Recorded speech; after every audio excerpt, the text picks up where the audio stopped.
ప్రభు యొక్క ఘనమైన నామాన్ని బట్టి ప్రతి ఒక్కరికి వందనాలు చెల్లిస్తున్నాను. ఈ ఉదయకాలాన్ని నీ యొక్క ప్రార్థన దేవుడి సన్నిధిలో చేరడం అనేది సామాన్యమైనటువంటి విషయం అయితే కాదు. నువ్వు వేటి కొరకైతే నువ్వు ప్రార్థన చేస్తూ ఉన్నావో, వాటన్నిటి కొరకు నువ్వు సమాధానం పొందుకున్నట్లయితే, నీ జీవితంలో ఎంత సంతోషకరమైనటువంటి సన్నిధి ఆవరిస్తుంది. ప్రతి ఒక్కరు కూడా తమ ప్రార్థన వినాలని ఎంతగానో కోరుకుంటూ ఉంటారు. ఆ యొక్క ప్రార్థనకి దేవుడు సమాధానం అనుగ్రహించినప్పుడు, వారి సంతోషాన్ని మనం వర్ణించలేము.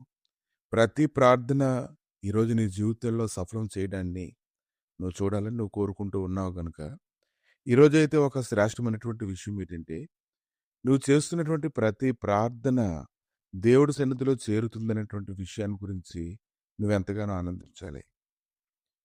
మార్కు సువార్త 5:35 ఆయన ఇంకనూ మాట్లాడుచుండగా సమాజ మందిరపు అధికారి ఇంటి నుండి కొందరు వచ్చి, నీ కుమార్తె చనిపోయినది, నీవొక బోధకుని ఎందుకు శ్రమ పెట్టుదు అన్రి.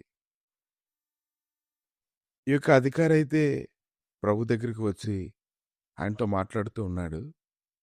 నా చిన్న కుమార్తె చావున ఉన్నది, అది బాగుపడి బ్రతుకున్నట్లు నీవు వచ్చి దాని మీద చేతులుంచవలనని ఆయనను మిగులు బ్రతిమాలు కొనగా ఆయన అతనితో కూడా వెళ్ళెను. జనసమూహమును ఆయనను వెంబడించి ఆయన మీద పడుచుండ్రి. అతనికి పరిస్థితి ఏమీ బాగోలేదు. ప్రభు అయితే అతనితో కూడా వెళ్తూ ఉన్నారు గాని, ఇంకా వెళ్ళకముందే దారిలోనే కొంతమంది వ్యక్తులు అతని ఇంటి దగ్గర నుంచి కొంతమంది వచ్చి, నీ కుమార్తె చనిపోయినది, నీవిక బాధకుని ఎందుకు శ్రమ పెట్టదు అన్రి. అతడు ఏదైతే జరగకూడదని కోరుకున్నాడో అదే జరగడానికి పరిస్థితులన్నీ సిద్ధపడుతూ ఉన్నప్పుడు అతడు ఎంతగా దిగులు పడిపోయి ఉంటాడో ఒకసారి మీరు ఆలోచించేయండి. కాబట్టి పరిస్థితులు చుట్టూ అనేక రకాలుగా చుట్టుముడుతూ ఉన్నప్పుడు, ఒక్కొక్క విషయం నిన్ను భయపడుతూ ఉన్నప్పుడు, బలహీనతలోనికి తీసుకుని వెళ్తూ ఉన్నప్పుడు, ఆయన యొక్క స్వరంగా నువ్వు విన్నట్లయితే అది నీకు ఎంత సంతోషం కలుగుతుంది.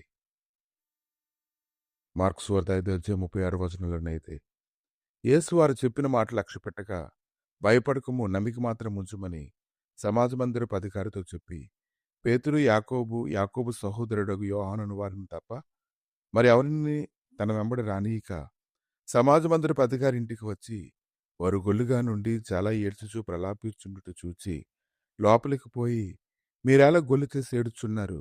ఈ చిన్నది నిద్రించున్నదే గాని చనిపోలేదని వారితో చెప్పిరి.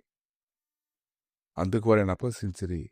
అయితే ఆయన వారందరినీ బయటికి పంపివేసి, ఆ చిన్నదాని తల్లిదండ్రుల తనతో ఉన్నవారిని వెంటబెట్టుకొని ఆ చిన్నది పొరుండిన గదిలోనికి వెళ్ళి, ఆ చిన్నదాన్ని చేయి పట్టి, తల్లి తాకమని ఆమెతో చెప్పెను. ఆ మాటకు చిన్నదాన లెమ్మని నీతో చెప్పుచున్నానని అర్థం. వెంటనే ఆ చిన్నది లేచి నడవసాగెను. ఆమె 12 సంవత్సరాల ప్రాయము గలది. వెంటనే వారు బహుగా విస్మయముందిరి. ఎంత గొప్ప కార్యం అక్కడ జరిగిందో చూడండి. నీ దేవుడు నీ స్వరాన్ని వింటూ ఉన్నాడు. నిన్ను జ్ఞాపకం చేసుకుంటూ ఉన్నాడు. నీకు కలిగినటువంటి ఆపదలన్నిటిలోంచి విడిపించడానికి ఆయన శక్తిమంతుడిగా ఉన్నాడు. ఈ ఉదయకాలాన్ని ఆయన బట్టి నువ్వు ఎంతగానో సంతోషించాలి. ప్రతి క్షణం కూడా ఆయన లేఖనాలు ధ్యానించగలిగేలాగా నీవు ఆయన పాదాలు పట్టుకొని వేడుకోవాలి. ఎందుకంటే ఆయన లేఖనంలో గొప్ప శక్తి ఉంది. ఈ ఉదయకాలాన్ని మనకు అనుగ్రహిస్తున్నటువంటి ఈ మాటలను జ్ఞాపకం చేసుకున్నట్లయితే, నువ్వు ఏ విషయాలను బట్టి భయపడుతున్నావో అవి ఎంత మాత్రం కూడా నీ జీవితంలో నెరవేరవు గాని, శాశ్వతమైనటువంటి సమాధానము, మృతతుల్యమైనవన్నీ కూడా సజీవంగా మార్చబడేలాగా చేయగలిగినటువంటి దేవుడు నీతో ఉన్నాడు గనుక, నీవు స్తుతించు.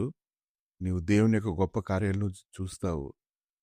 ఆయనను బట్టి నువ్వు ఆనందించడానికి నువ్వు సిద్ధపడు. ప్రభా, ఈ ఉదయకాలాన్ని తండ్రి మీ సన్నిధిలో ఎంతమంది అయితే ఒకదాని తర్వాత ఒకటి అనేక రకాలైన పరిస్థితులు ఎదుర్కొంటూ ఉన్నారు. వారు చేస్తున్నటువంటి ప్రతి ప్రార్థన మీరు ఆలకించి సమాధానం అనుగ్రహిస్తున్నందుకు మీకు స్తోత్రం తండ్రి.